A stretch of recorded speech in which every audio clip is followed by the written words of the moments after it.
the Skybox for Newsarama here at New York Comic Con, and we have Aaron Kuder joining us. He has a hot new gig. Hot new gig. Hotness. We call him the Hotness here in the Newsarama booth.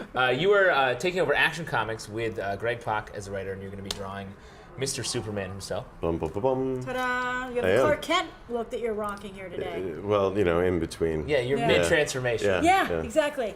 So what's the new book? What's the new take for Action Comics? Well, in Action 25, we start out actually before Action 1 with the Grant Morrison run. We go back in time and we tie into the 0 year stuff that Scott Snyder and the Batman books are doing.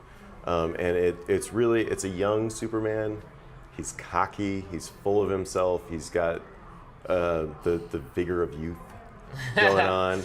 And he really tries to see that whether he can take on anything. He feels like he can take on anything. And that's where that issue is. It's about him confronting something that somebody shouldn't. Yeah. It sounds like a lot of surprises. Yeah, well, there's going to be something big. I don't want to become known as the spoiler guy. Yeah, you don't want to be the spoiler. But it's going to look amazing. We always try to trick the artist into revealing something. But you got us again. So I guess the way you're drawing him is it's the youthful, much more youthful Superman. In this issue, and then once 26 rolls out, we are back into normal time period, and we see him in the armor suit, and he is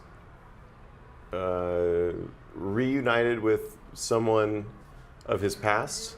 Mm-hmm. And you're gonna get Mr. T's will be your nickname. Yeah, I know. I'm turning into the Umbot too. Yeah. And things unfold. What do you think of the armor suit? From both as a comic book fan and also an artist drawing that. I think that it's a great design. It has a way of carrying the classic look into the now. The key element is remembering shading. Shading plays a big part in it. Yeah. Yeah. More teasing. That's perfect. And because, like you're saying, Superman's a little cockier, and since the New 52, and he's still trying to be. Yeah. We're not quite sure what he's going to end up being. Does that influence your art just across the board, not just in his design? Well, the cockiness in particular takes place in the one issue.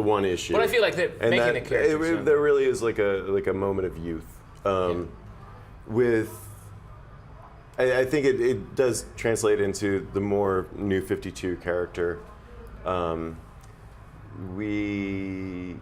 draw him a little bit less self-assured. I try to approach him as somebody that I would see in myself, flying over Metropolis, because I do it all the time, and thinking, should I do that? Yeah. Yes, yeah. Well, explain your Clark versus Superman, because a lot of artists, they have different interpretations of how Kal-El plays that role, the Clark Kent role. I think, for me personally, Superman is Clark first. Thank you. I'm of that school of thought. The flip of Batman. He came from the family in Kansas, and he has this really beautiful upbringing that turns into, holy crap, I have powers. Yeah. And I think anybody would be changed after that. But he has to hold on to his core of his family. There are intense arguments about this. Yeah. The fan base. Yeah. I'm sure you will experience them. I will ignore them. Yes. Yeah, well played. So how do you do that visually? How do you incorporate that kind of, actually, it comes down to shading. I tend to shade Superman more than Clark. Oh, that's interesting. Clark always has this kind of glow about him, this youthful, innocence. Oh, that's really cool to hear. That's a great way of doing it. He's I just had a big glass of milk. Yeah, exactly. Yum.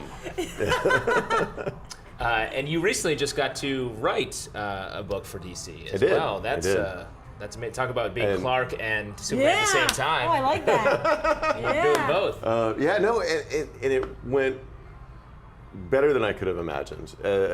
As a writing debut. Oh, right. Superman 23.4, Parasite #1. Yeah. And I've like, believe what you will about the way that I changed the character, or the way that I created the character that exists now. People have been really, really warm and welcoming of the story and of my adventure into writing. So That's awesome. How did you like it?